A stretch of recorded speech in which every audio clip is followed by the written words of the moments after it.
10ನೇ ತರಗತಿ ಕನ್ನಡ ಗದ್ಯಪಾಠ 5 ಯುದ್ಧ ಎಲ್ಬಿಎ ಪ್ರಶ್ನೆ 6 ಕೆಳಗಿನ ವಾಕ್ಯ ಅಥವಾ ಹೇಳಿಕೆಗಳಿಗೆ ಸಂದರ್ಭ ಮತ್ತು ಸ್ವಾರಸ್ಯಗಳನ್ನು ಬರೆಯಿರಿ. ವಾಕ್ಯ 25 ದಯವಿಟ್ಟು ಬಾಗಿಲು ತೆಗೆಯಿರಿ, ನಾನು ಗಾಯಗೊಂಡಿದ್ದೇನೆ.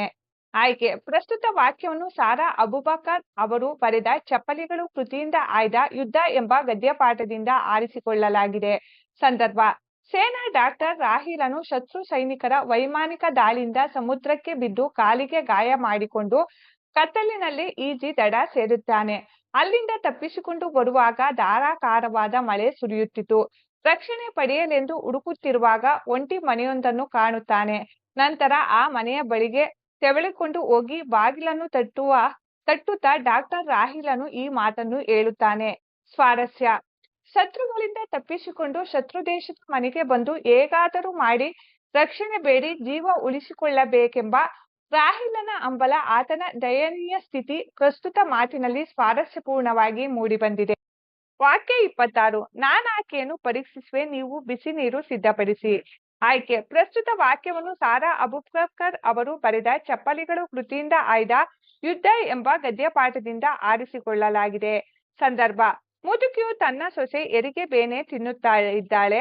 ಸಂಜೆಯಿಂದಲೇ ನೋವು ಪ್ರಾರಂಭವಾಗಿದೆ. ಡಾಕ್ಟರ್ ಅಥವಾ ಸೂಲಗಿತ್ತಿಯನ್ನಾದರೂ ಕರೆಯೋಣವೆಂದರೆ ಈ ಬಾಂಬುಗಳು ಬ್ಲಾಕ್ಔಟ್ ನಿಯಮ ಎಂದು ಹೇಳಿದ ಮಾತನ್ನು ಕೇಳಿದ ಸೇನಾ ವೈದ್ಯನಾದ ರಾಹಿಲನು ಮುದುಕಿಗೆ ಈ ಮಾತನ್ನು ಹೇಳುತ್ತಾನೆ.